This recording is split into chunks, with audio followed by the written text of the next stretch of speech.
Assalamualaikum, halo semuanya, saya Nur Faiza. Pada video kali ini, saya akan membahas tentang penanggulangan dampak COVID-19 di bidang pendidikan. Saat ini, dunia dikejutkan dengan wabahnya suatu penyakit yang disebabkan oleh sebuah virus yang bernama Corona atau dikenal dengan istilah COVID-19, Coronavirus Disease 19. Virus yang disinyalir mulai mewabah 31 Desember 2019 di kota Wuhan, Provinsi Hubei, Tiongkok.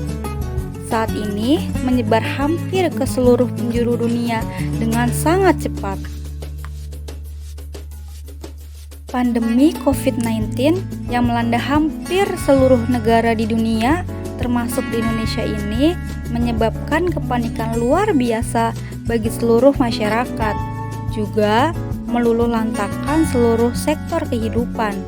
Pemerintah Indonesia pun mengambil kebijakan yang bertujuan untuk memutus rantai penularan pandemi COVID-19.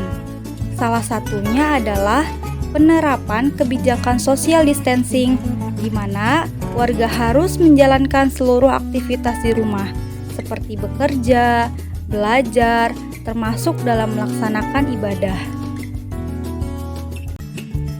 Penerapan kebijakan social distancing ini jelas sangat berdampak terhadap seluruh sektor kehidupan, terutama sektor pendidikan turut terkena dampak yang cukup fatal. Kegiatan belajar mengajar terpaksa harus dilakukan dalam jarak jauh. Pemerintah akhirnya resmi mengumumkan pada 15 Maret 2020 bahwa seluruh aktivitas belajar mengajar harus dilakukan di rumah. Dampak dari pandemi COVID-19 membuat pemerintah membuat program pembelajaran daring.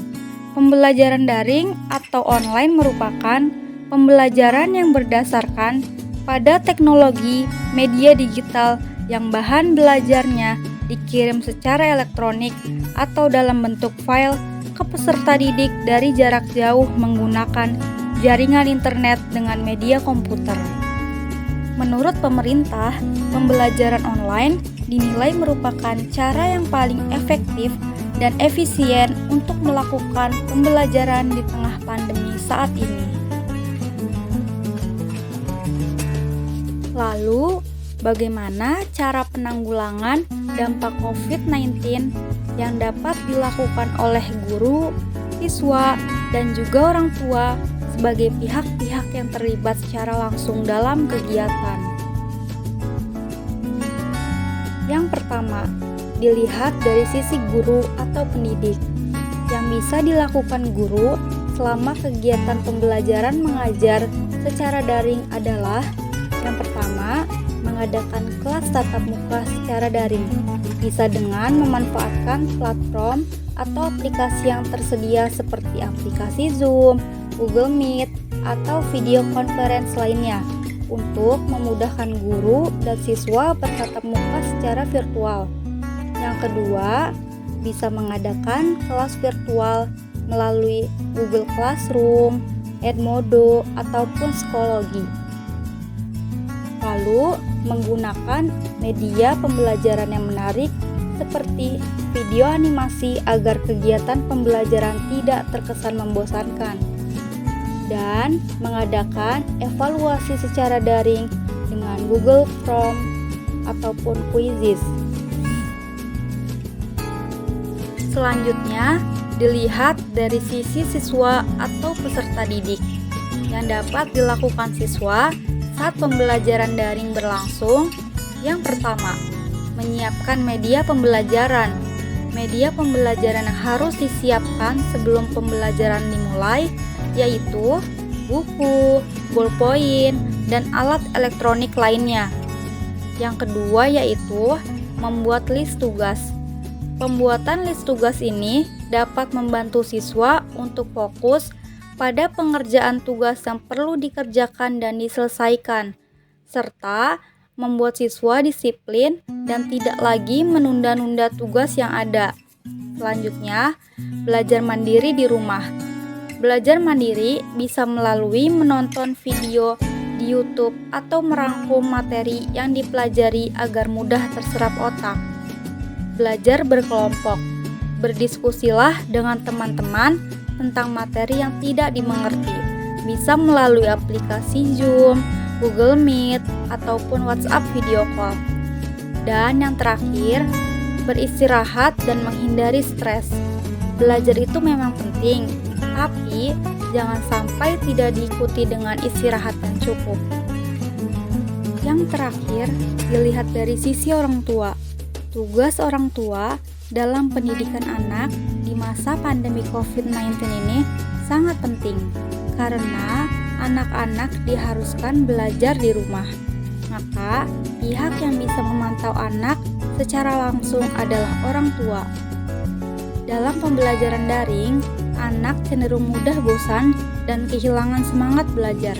Untuk itu, orang tua dapat menyiapkan tempat yang nyaman dan berusaha menciptakan suasana nyaman saat anak mengikuti belajar dari rumah.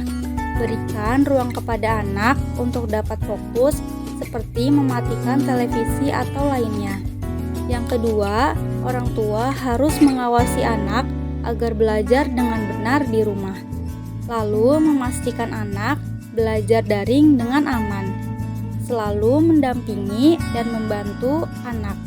Bisa dilakukan dengan menjelaskan materi yang tidak dimengerti ataupun membantu kesulitan saat mengerjakan tugas. Lalu menyemangati anak selama pembelajaran daring berlangsung agar tidak jenuh. Selanjutnya, memotivasi anak sangat penting dilakukan orang tua karena dapat membuat anak tidak stres. Tanamkan etika pada anak saat pembelajaran berlangsung. Jalin komunikasi yang baik dengan guru. Dan yang paling terpenting adalah mengingatkan anak untuk beristirahat agar tidak kelelahan. Tetap jaga kesehatan ya, dan selalu patuhi protokol kesehatan. Jangan lupa 5M-nya. Semoga keadaan cepat membaik dan kita dapat kembali melakukan pembelajaran tatap muka di sekolah seperti biasanya. Terima kasih telah menonton video ini. Semoga bermanfaat. Wassalamualaikum warahmatullahi wabarakatuh.